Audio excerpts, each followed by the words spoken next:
So welcome back to our third interview for the series for World Ballet Day on inspirational women in ballet.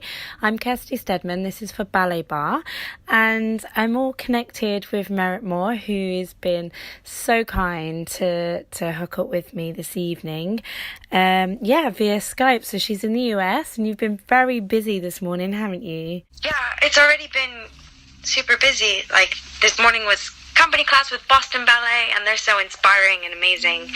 And then, I had a rush, pretty much sweaty and gross, but there's a Forbes summit for the Forbes 30 under 30, which I was, awarded, which I was really honored to be, this year. And so I got to listen to a bunch of talks, and John Kerry was there discussing, all of everything that's going on. So it was just amazing, incredible, inspiring people who do all sorts of things, whether it be tech or like quantum computing or social media or, together. That sounds all awesome. mixed together. So it was quite incredible. Yeah. Packed with ballet. So thank you for letting me interview you. So, so if you want to just introduce yourself and your background a bit. Yeah. My name is Merritt Moore, and I guess I would call myself a ballerina and physicist. Mm-hmm. I finished my in physics this year. I was at the University of Oxford in the atomic and laser. Sorry? Was that a PhD? Yeah, for my PhD. So I'm now Dr. Merritt Moore. Love it. And it was in atomic and laser physics, specifically a field called quantum optics, which was really incredible. I got to build a single photon source, so I was in the lab a lot, and I was using I was working with tools, and it's just a really incredible experience. I loved every moment of it. And then also been dancing professionally. So while I was doing my PhD, I took some time off to dance with English National Ballet. Since I finished my PhD, I danced with Norwegian National Ballet, and I'll be heading back there in 2 weeks to dance Swan Lake again, which I'm very thrilled about. Well done. Congratulations. That's amazing that you've mixed it all together, and physics is obviously a very crucial part of ballet technique, and to understand that, but you've just dived straight into it. That's amazing that you've managed to do so much. Step by step, I would say, little hour by hour. It's been a lot of hard work, I would say. Not been easy, but at the same time, I've enjoyed every minute of it. So you're passionate about it, yeah. Incredibly passionate about it, and I really do believe in enjoying the moment and the experience, and enjoying every moment of improvement for oneself. I think. Yeah. Sorry? No, I said I think it's really important, like what you said, because we get so caught up, especially, well, not even as dancers, as people, we put pressure on ourselves, and we need to stop and take a moment and see the small improvements or the positive things, because like you said, everything's pretty much step by step. It's not a lot overnight, is it? Exactly. And I'm a big believer in dreaming big and having wild, goals, which I've written out my dreams and goals. I definitely believe in that, but also having a mindset of that's my dream, and that's what's going to inspire me to work every day. But at the same time, I'm going to enjoy this moment, because I don't know how long it's going to last, and it can go away in a second. And just being really appreciative and grateful to, for each hour one gets to work on it, I think is really important. Yeah, and the pressure, it's very hard to watch. I think the pressure for kids in high school is intense, pretty much insane, and it's kind of worrisome, and I think people give up really quickly because they have this huge goal in mind and won't let themselves be happy if they're not there, which I think is a pity. Well, that's one of the reasons for doing this, for World Ballet Day. I just think it's really nice to get re-inspired and to talk to inspirational women and people that are here and now doing things. I mean, it's really good to have role models, but it's lovely to hear people's stories and ambitions, and, you know, that you can achieve whatever you set out to do, you know. For sure. I think when there's a will, there's a way, and the brain can do incredible things in just pushing oneself to get there. And to keep going as well, keep inspiring yourself daily. It's like eating, you need to keep topping up on that positivity and energy. For sure. It's a daily thing. And I think just as much like physical fitness and exercising daily is important. Yeah, definitely. Also, training mentally is so important. Yeah. I mean, I've spent a lot of time on, you know, how to be mentally stronger. Yeah. Because it's not easy. And I think if you pay attention to how to be mentally stronger, it makes everything else much easier. To find stillness.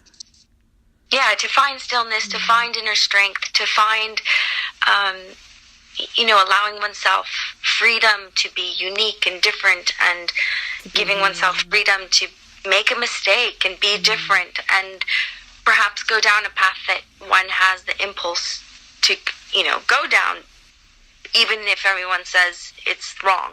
Or if it hasn't been done before or in your way. I mean, everyone's unique and we've got our own flavour to add to it. And people are very willing to give advice and what they believe, you know, mostly meaning wanting the best for you. Yeah. But perhaps not seeing accommodating of a different way, which can be rather confusing. I think for a lot of people, you know, trying to find their own way, because then they're told like what's natural for them isn't right. It's very confusing. You have to trust your inner knowing, you know, like. And especially like being a single mom anyway, and then to start this whole dance thing has been incredible, and the people I've met in the community. But it's been from where like I was at the time, it just wasn't heard of, and it wasn't normal, and there was lots of different opinions, like you said, and you have to just do what's in your heart and what's in your gut. Yeah. Oh my goodness. So what was your story? You began later? Oh, yeah. So I started a lot later. I hadn't danced before, so I started at 26. Amazing. And I was very overweight as well. So I was like 18 stone. So I've really changed my whole life because I fell in love with... Well, I suppose I got happy and I accepted myself and I fell in love with ballet. And then it's been an obsession since. And yeah, so... And now... doing a dance degree and all sorts, so yeah. Really? Oh, I love this story. I love it. Well, I'm here to talk about you. You can interview me next. I like your story. So where, do you want to mention a bit about where you grew up and when you started to dance? And Yes, I grew up in Los Angeles, and I wasn't allowed to dance or do any extracurriculars until I was about 13. And I think it was 13, actually, well, I didn't want to dance. I was much more of a tomboy. I really wanted to do a karate class or soccer, but my mom said that I had to posture like my grandfather, and there was some bribe. I lost it, or I love it. For some reason that I got forced to go into a ballet class, and I had to do 5 classes. And then at the end of the 5 classes, she was convinced my posture would be better, and then I would have to leave dance. But it was too late because I found a real connection to dance, and especially with the music. And it was something that felt so authentic and organic and honest, and it was what was coming out of my body was exactly what I felt like. I think a lot of the times when I'm trying to describe something in words, I'm like, that's great, but it doesn't, I can't express how great it is. Yeah, and except with my body, I can't, like, from the gut, it comes out into my, into what I really want to say. And it was such a incredible thing. I mean, there was a love-hate relationship with ballet for sure. I mean, at 15, I wanted to quit, so I went to Italy for a year, to a small town that I looked up, had no dance. I was like, I'm leaving it. But love-hate relationship. I found an incredible teacher who took me under her wing. I would sleep on her kitchen floor, and we train all day. Wow. And I returned to her, twice a year for the next 6 years. I actually just came back from training with her. Wow. On my Instagram feed, I have a short video, and you can see, like, the attention that she gives to each detail. Like, often being like, but in Italian, she's like, stop, what is that? Shit, it's shit. Like, again. But she really, what was so incredible about her was, she was like, it's not a tendu front, tendu side, tendu back. She really she's like, Merritt, what are you going to do that's unique? And what, give me some feeling. Give me, like, this is a tendu in the sand. You're at the beach. It's warm. It's in and in and in. Everything had a sensation. Everything had a purpose. And she's such a strong female that, when I stood in fifth position, she's like, tell me who you are. Be proud of who you are. Give me everything you've got. So it's like meditative ballet. Yeah, meditative and just life mentor in terms of, I mean, that changed. I was so insecure about, like, I don't know what, it's funny. Like, family, like, I don't know, but for some reason I had all these insecurities, and she was really like, embrace it, girl. Like, everyone's gonna have something, incredible feet, legs, whatever. The only thing you've got to bring to the table is being truly you. With all your flaws or all your, talents, like, just be you. And that was huge for me.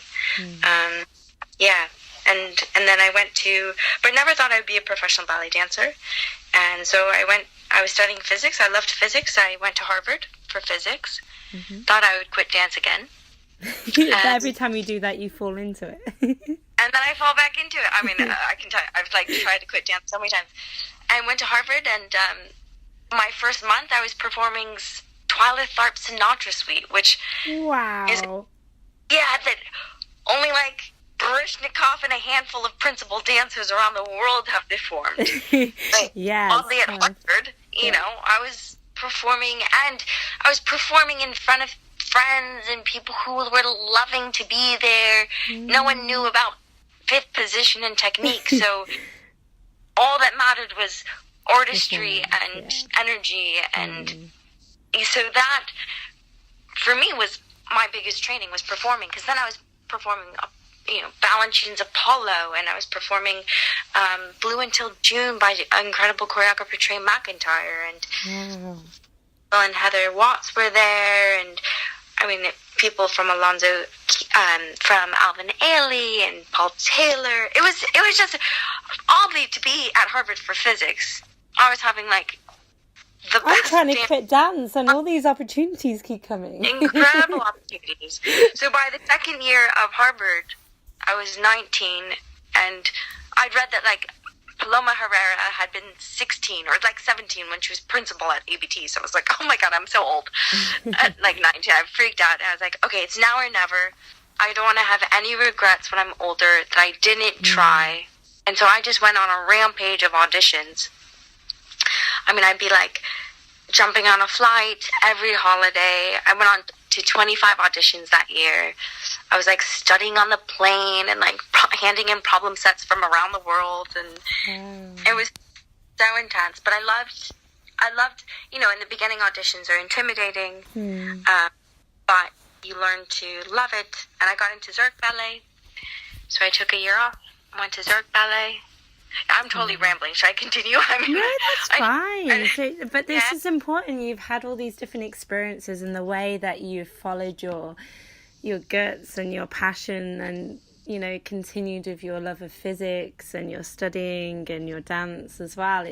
It's really good that, because it's not a straight parallel line. Life isn't like that anyway, and I think if a lot more people can realize that everyone's real, everyone's human, everyone has problems, and life is like a series of linked events. It doesn't matter. You're not going wrong technically if you just suddenly decide to go to even to like another country or something. Do you know what I mean? Like you can play around with it a bit more. There's a bit more freedom there than the generic, and the generic's fine as well. So the pathway. No, I think there's truly an opportunity in every place, in every situation. And I think throughout, because I've gone all over the place, like back and forth between dance and, after Zurich, I decided to quit dance and went back to Harvard, and then went back to dance, and then, Boston Ballet, and then went back to Harvard.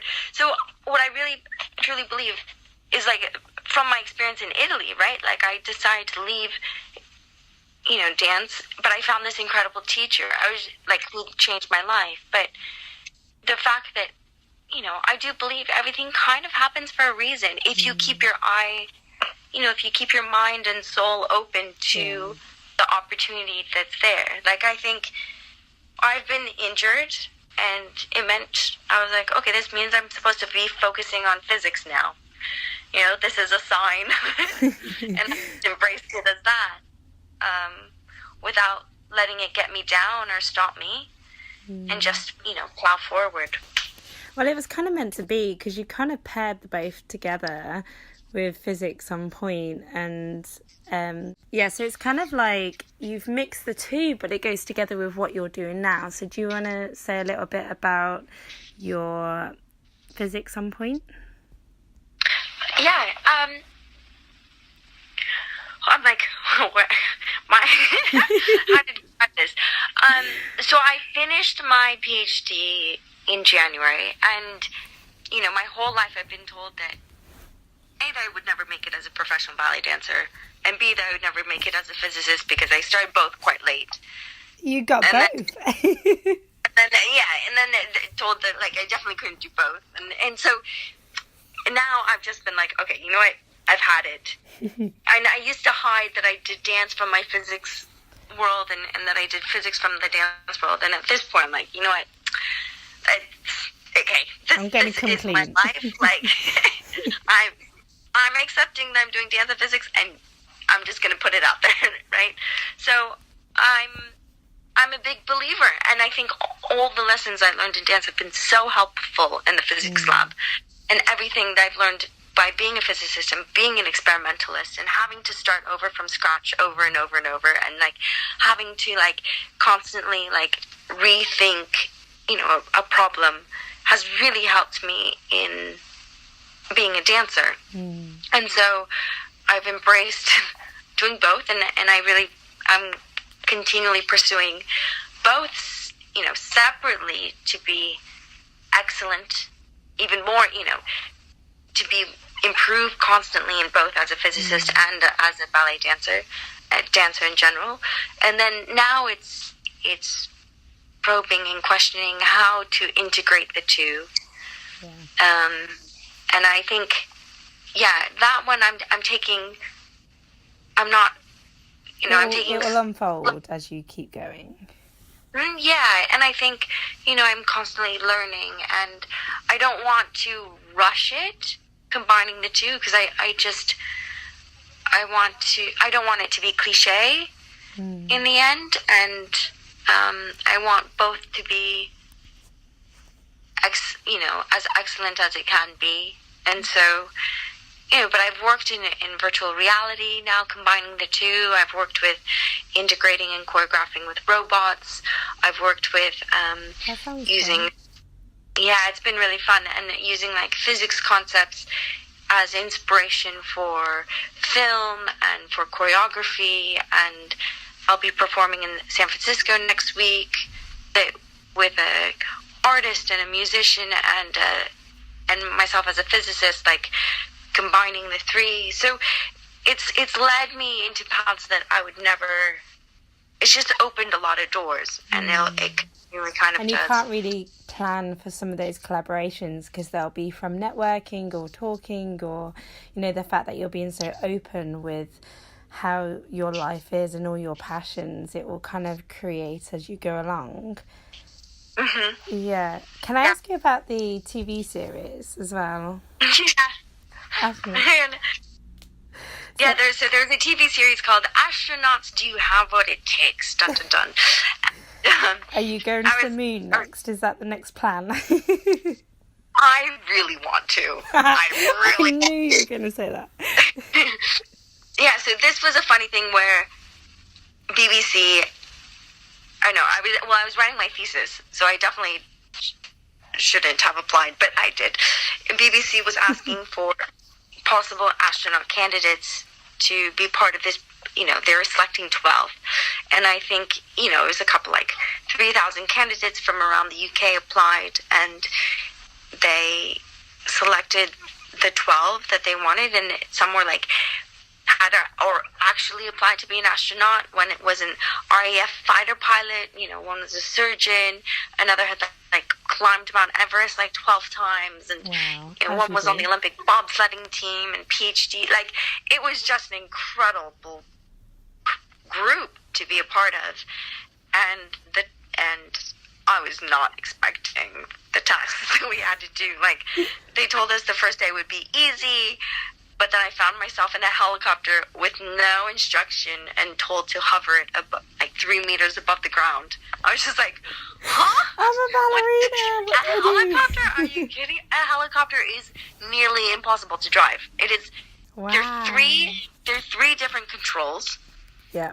And there's one control that makes absolutely no sense. Like, you touch it and the whole helicopter almost does a backflip. Like, it's insane. But it was the most high-pressured situation I'd ever been in. We had heart rate monitors on the whole time. We were on camera the whole time. Even when we were waiting, it was stressful. And we also had to do these IQ tests. And then they had us like drowning in these vehicles. And I mean, it was intense. But while I was in it, I was like, the more and more I progressed through the show, I was like, I really want to go. So now I'm tweeting at Elon Musk every day. because they said, they nominated, like, the first space tourist has been selected from Japan, and he's an artist, and he wants to bring 8 artists with him. Yeah, and you can take ballet to the moon, literally. So I keep tweeting, being like, there's a ballerina physicist wannabe astronaut who really wants to go. Oh, that's amazing. So have you got any plans on Earth or wishes that you'd like to do, or a company or any ambitions that you've got here that you have got your sights on for the future? Everything. No, I'm so excited to be going back to Norwegian National to be performing Swan Lake with them. They're such a dream company, and it's like the best environment. So I'm really excited about that. I'm excited about like their collaborations that are going on, and just improving every day, little by little. So constantly tweeting to Elon Musk.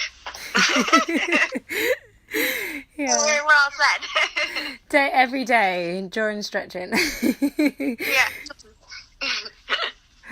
Yeah. That's good. So, with all of that going on, like, how do you manage, like, other things in your life or your diet or, with your energy and everything? Yeah, good question. I'm like, I don't know how, I just eat. I think a large part is that I've been doing both for so long that a lot has become habit. Yeah, and I think once it's part of your daily life, it's much easier.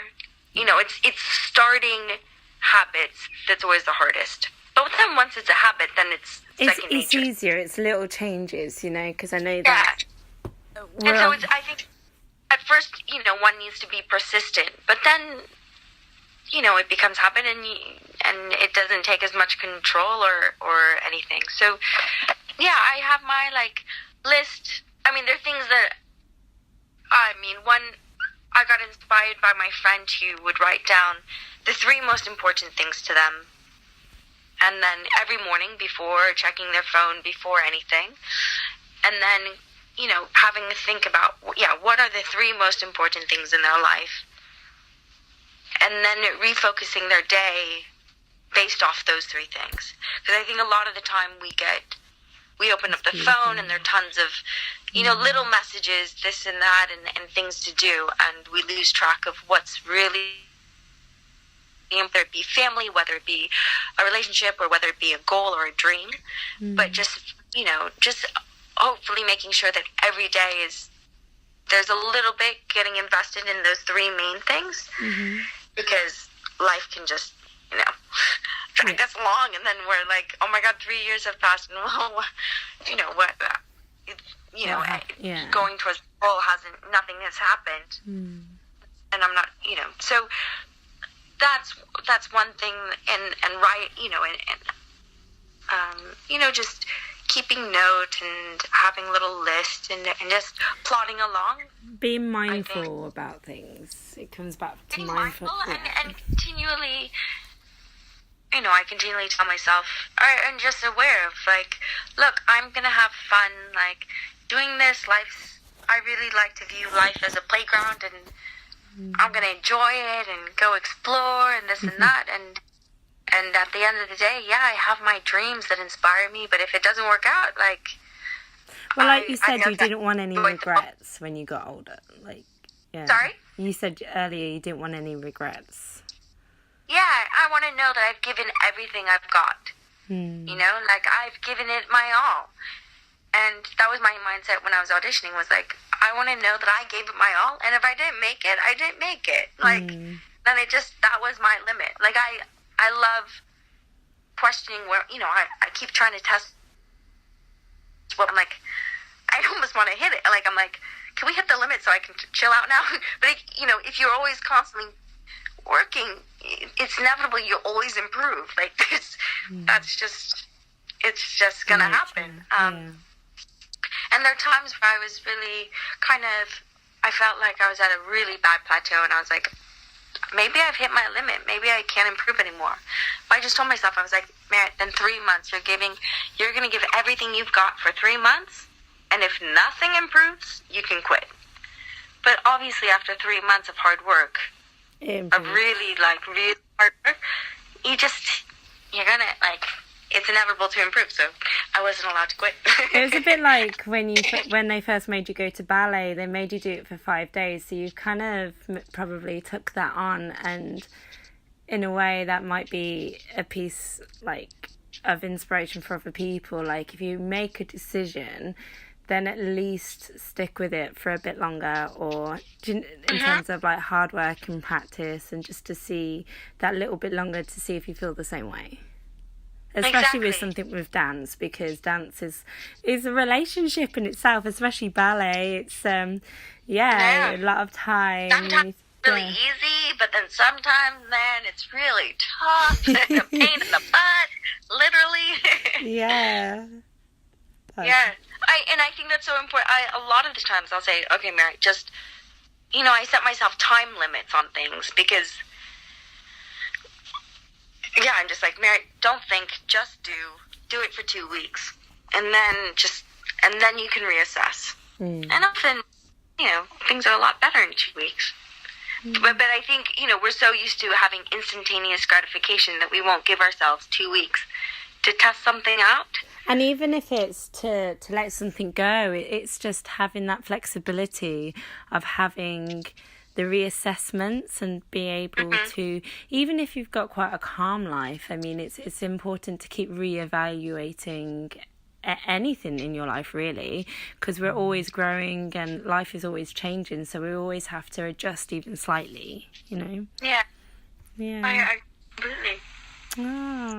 So as I assume you have quite a lot, but have you got any inspirational quotes or cheesy mottos or any mantras or anything that you yeah. Yeah. I've got one. I think the first one that really hit me was that a quote that I read somewhere. There was, "Nothing's impossible. Possible just takes time." I like and it really hit me as a kid because I had started dance late, and so in my head, for me, that was like, you know what? It's not impossible. I just somehow need to put in the same amount of time as everyone else who's had like 10 years more training than I. Yeah. So then I was like, okay, every minute I gotta invest in it. But it was like, yeah, if I put in the time and the hours into something, it just makes it that much more possible. And then the other, this is kind of like a personal mantra. I don't know, I was a bit lost, I think. And then I made up a mantra for myself, which was, no, I am free and I give hope. So the first part is that, like, I'm free to be myself. I'm free to be different. I'm free to mess up and screw up. And I'm free to, like, we're all human. Way. Yeah, I'm free to be human. I'm just free. Like, like, I'm just free to be me. And then the second part of I give hope is my motivation for why, I do what I do. Is like, I wanted to give hope that, yeah, you can start at the bottom and work your way up. You can pursue your dreams. You can do both. Like, you can go against what people think is the norm, and you can go against stereotypes and prejudices, and that's my thing. It's like, in doing what I do, I just find more motivation if I feel like others than for myself. And so that's just been my little mantra to myself. Yeah. That's lovely. No, it's really true. Like, it doesn't matter who you are or where you come from, or even if you've been successful. Like, everyone has down days, and everyone has those moments or things that they might not have tried, or things that they've held back on. And it's really important that we all inspire each other and lift each other up. Yeah, there's always a way. There is, really. It's just not always easy. It's like, I don't know, you just kind of need to, have the stomach for it, or somehow reshape like, for instance, on audition, a lot of people hate auditions because, they view it in a certain way, that it's critique or rejection or failure. But, like, if you swap it in your head, it's a mental thing, right? Like, I would be like, no, this is an opportunity for me to practice being, mature and courageous and big and bold. And, it's an opportunity for me to just, like, practice being me and practice being, a situation under pressure. And if I don't get it, it's practice for me to get back up. Like, I viewed the audition as a very positive thing. And so I think that is also, if something feels negative or down in one's mind, it's in your mind, like, no, it's true. It's like feedback. I mean, obviously there's some exceptions for people's experience with teachers or what have you, but on the whole, generally most people want to help you improve and inspire. And I love corrections. I love knowing what I can improve on and working hard and listening, being able to listen to people as well, because at the end of the day they're just trying to help you, so you can see it as is a positive thing. Oh, well, thank you so much for letting me interview you. It was really nice to talk to you. Pleasure.